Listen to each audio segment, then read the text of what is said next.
Salut, moi c'est Charlotte, je suis vidéaste et formatrice et j'ai lancé Chari Studio. Alors aujourd'hui dans cette vidéo, on va parler de l'intelligence artificielle et de si c'est une bonne idée de l'utiliser pour créer des vidéos qui ont du sens sur nos réseaux sociaux. C'est un assez gros sujet parce que je vois autour de moi qu'il y a beaucoup de personnes, et tu me diras si c'est le cas pour toi aussi, qui demandent à ChatGPT de se comporter comme le meilleur expert en stratégie digitale et de leur préparer 5 vidéos qui correspondent à leur ton et alignées à leur niche, leur audience. Et en fait, le fait d'utiliser ChatGPT de cette manière pour préparer ces vidéos, je trouve que c'est une très mauvaise idée.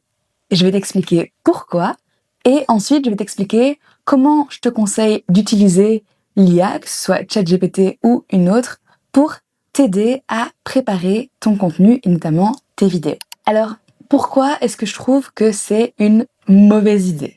En gros, en donnant ce prompt-là à ChatGPT, mais tu lui donnes pas énormément de contexte et tu risques de recevoir une réponse très générale. Moi, j'ai vraiment ce truc où je reconnais des textes, des vidéos, des scripts, enfin tout qui est écrit par ChatGPT mais à 10 km et ça me donne une seule envie, c'est de ne plus suivre la personne, de presque la bloquer et de ne plus lire ses contenus. Je vois ça beaucoup sur LinkedIn et aussi sur certaines légendes Insta, où en fait je reconnais directement que ces posts ont été écrits par l'intelligence artificielle mais j'ai même pas envie de les lire directement. Et donc, je pense que tu n'as pas envie que ton audience ressente ça. Tu n'as pas envie que ton audience ressente que en fait le texte et la chose ne vient pas de toi et qu'elle n'ait pas envie de le lire ou qu'elle se dise « Oh, je me sens un peu biaisée parce que cette personne me parle de contenu authentique, je sens qu'elle a envie de connecter avec moi » et de l'autre côté, c'est même pas elle qui écrit ces textes. Et donc si tu veux produire du contenu qui connecte avec ton audience, si tu veux créer une vraie relation entre toi et les personnes qui regardent ton contenu,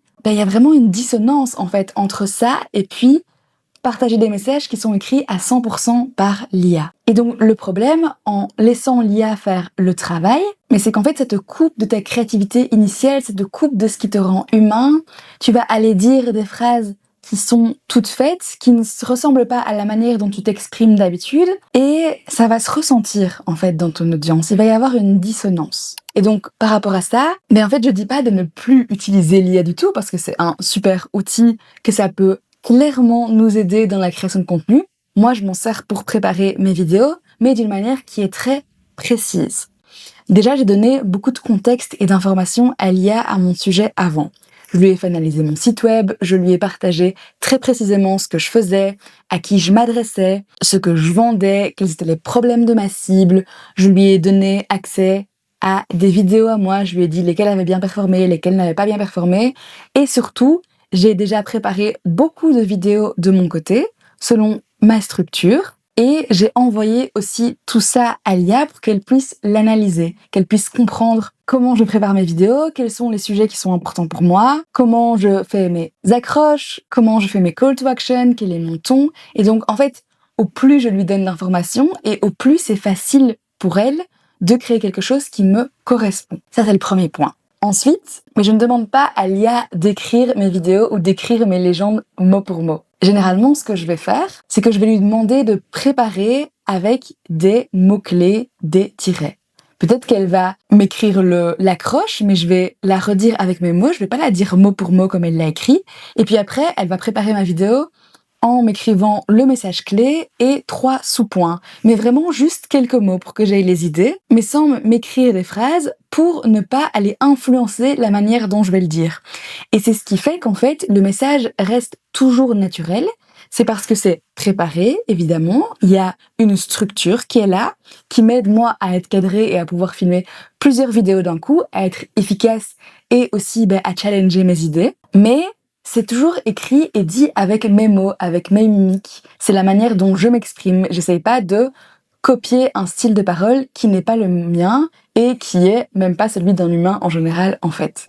Et donc, par rapport à ça, moi, c'est vraiment comme ceci que je te suggère d'utiliser l'IA dans tes vidéos. C'est de, 1, lui donner le plus de contexte possible, pas juste lui dire « comporte-toi comme un expert en digital marketing ». Et ensuite, c'est de l'utiliser uniquement pour préparer des points clés ou des idées de sujets.